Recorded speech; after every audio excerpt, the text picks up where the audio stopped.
जी, proning का सही indication है जब आपका ऑक्सीजन फॉल करना शुरू हो जाए। हम 94 तक, 94 के ऊपर तो हम नॉर्मल मानते हैं। अगर आपका सैचुरेशन एक तो यह है कि जब आप पल्स ऑक्सीमीटर लगाएं तो उसको ठीक से लगाएं। उसमें जो लाल लाइट जिधर दिखती है वो वाली साइड नेल के साइड में होना चाहिए, और एंश्योर कर लें कि आपके नेल पे कोई नेल पॉलिश वगैरह ना लगो, और उसको लगा के 1-2 मिनट वेट करें। उस पे एक वेव फॉर्म आता है, जब वो वेव फॉर्म स्टेबलाइज हो जाए तो वो रीडिंग सही होती। कई बार लोग लगाते हैं, वो ठीक से नहीं लगा होता, लो रीडिंग आती है और लोग पैनिक में हो जाते हैं।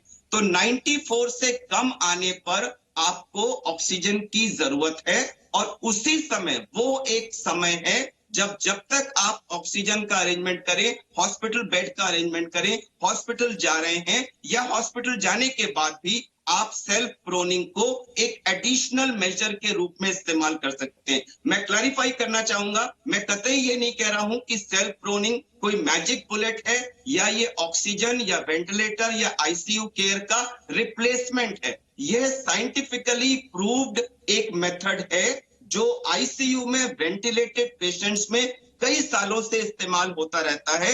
और अब कोविड पेशेंट्स में वेंटिलेशन से पहले जैसे ही आपका सैचुरेशन 94 से नीचे गिरना शुरू हो, अगर इसको हम घर पे रहते ही कर लें तो ज्यादातर 3/4 से ज्यादा पेशेंट्स में 5 से 10% का ऑक्सीजन में इंप्रूवमेंट आ सकता है, जो मेरे हिसाब से आज की तारीख में बहुत बड़ा गेन है, और इसको आप स्वयं घर पे कर सकते हैं। ठीक है डॉक्टर साहब, अब मैं आपसे गुजारिश करूंगा कि जिस प्रूनिंग के बारे में हमने इतनी चर्चा की है, एक बार अगर आप हमारे दर्शकों के लिए वो करके दिखा सकें जिससे उनकी बहुत मदद होगी, खासतौर से उन लोगों के लिए जिनका ऑक्सीजन लेवल डिप कर रहा है। कैसे जब तक ऑक्सीजन सिलेंडर नहीं मिलता, कैसे जब तक अस्पताल में बेड नहीं मिल जाता, अपने मरीज की जान आप कैसे बचाएंगे? अगर आप उनके साथ हैं, आपके घर में कोई कोरोना का मरीज है, कैसे हो प्रोनिंग? ये क्या टेक्निक है? ये कैसे आपकी जान बचाएगी? ऑक्सीजन लेवल कैसे बढ़ाएगी? डॉक्टर अरविंद कुमार। विशाल जी, इसमें हम 3 जगह पर तकिए लगाते हैं और पेशेंट को पेट के बल लिटाते हैं। अब तकिए लगाने की जगह बहुत इंपॉर्टेंट है, और पर्पस क्या है? हम अपने को बेली डाउन यानी पेट के बल लिटाना है, लेकिन सबसे जरूरी चीज यह है कि हमारा पेट नहीं दबना चाहिए। हमारे रेस्पिरेशन में सबसे ज्यादा जो रोल होता है वो चेस्ट और पेट के बीच में डायाफ्राम होती है, उसके मूवमेंट का होता है। और अगर हमारा पेट दब गया तो डायाफ्राम का मूवमेंट इफेक्ट हो जाएगा। तो जब हम पेट के बल लेटे तो हमें तकिए लगा के ये इंश्योर करना है कि हमारा पेट न दबे। जो हमारा ये हिप बोन है, पेल्विस जिसे कहते हैं, ये पार्ट सपोर्टेड हो तकियों पे, हमारी अपर चेस्ट सपोर्टेड हो तकिए पर, पेट बीच में बेड से ऊपर रहे, जिससे पेट का मूवमेंट ठीक रहे।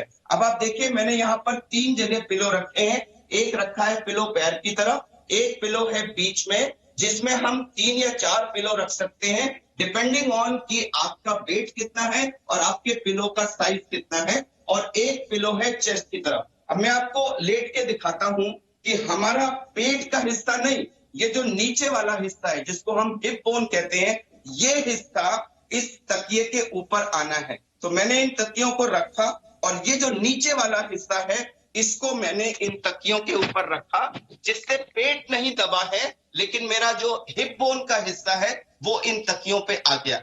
अब मैंने ये चेस्ट वाला तकिया लिया और इस तकिए को अपनी चेस्ट, जो अपर चेस्ट है, इसके नीचे रखा। अब देखिए, इस समय मेरी चेस्ट जो है वो इस तकिए पे सपोर्टेड है, और मेरा जो हिप बोन है वो इस तकिए पर सपोर्टेड है। इंपॉर्टेंट चीज ये है कि ये करने के बाद आप देख लें, इधर ले आइएगा कैमरा, कि आपका जो एक हाथ है वो आपके पेट के और बेड के बीच में जा रहा है, और आपका पेट जो है वो बेड पे नहीं दब रहा है। ये बहुत जरूरी है, आपका पेट किसी तरह से नहीं दबना चाहिए। अब क्वेश्चन ये है कि आप हाथ का क्या करेंगे? आप हाथ को ऐसे रख सकते हैं और अपनी थोड़ी आप इसके ऊपर रख सकते हैं। आप सर को इधर कर सकते हैं, सर को इधर कर सकते हैं, या इस तकिए को थोड़ा सा ऐसे खींच करके अपनी थोड़ी को आप इस तकिए के ऊपर रख सकते हैं, और हाथ को ऐसे रख सकते हैं। एक हाथ आप ऐसे कर सकते हैं, एक हाथ ऐसे कर सकते हैं, या दोनों हाथ ऐसे कर सकते हैं, या हाथ ऐसे। ये कोई फिक्स्ड पोजीशन नहीं है। इंपॉर्टेंट चीज ये है कि चेस्ट, अपर चेस्ट के नीचे एक तकिया होना चाहिए, आपकी हिप बोन वाले एरिया में काफी तकिए हों, जिससे आपका पेट जो है वो बेड पे किसी कीमत पे ना दबे, और एक तकिया पैर की तरफ है जिसपे हमारे पैर है। अब इस पोजीशन में हम लेट जाते हैं, अपने को कंफर्टेबल करते हैं। अगर आपने पल्स ऑक्सीमीटर लगा के किया है तो आधे घंटे के अंदर 5 से 10% का इंप्रूवमेंट आ जाएगा। हम ये रिकमेंड करते हैं कि इसमें आप अपनी आइडियल पोजीशन देख लें जिसमें आपको कंफर्टेबल लगे। 2-3 घंटे आप इस पोजीशन में लेटिए, उसके बाद फिर आप लैटरल पोजीशन में आ सकते हैं। मैंने ये तकिए हटा दिए, ये तकिया भी हटा दिया, और अब मैं लेफ्ट लैटरल पोजीशन में आ गया, यानी मेरी लेफ्ट साइड नीचे है और हाथ मैंने अपने एक कंफर्टेबल पोजीशन में रख लिए। अब 2 घंटे के लिए मैं लेफ्ट लैटरल पोजीशन में लेटा रहूं, थोड़ा बहुत आगे पीछे हो सकता हूं। उसके बाद मुझे राइट लैटरल पोजीशन में चले जाना है। मैं अपनी राइट साइड डाउन पोजीशन में आ गया और मैंने ये तकिया यहां लगा लिया और मैं राइट लैटरल पोजीशन में आ गया। तो 2-3 घंटे में बेली डाउन लेटा, 2-3 घंटे में लेफ्ट लैटरल में लेटा, अब मैं राइट लैटरल में लेटा हूं। उसके बाद मैं धीरे धीरे उठ के बैठ सकता हूं।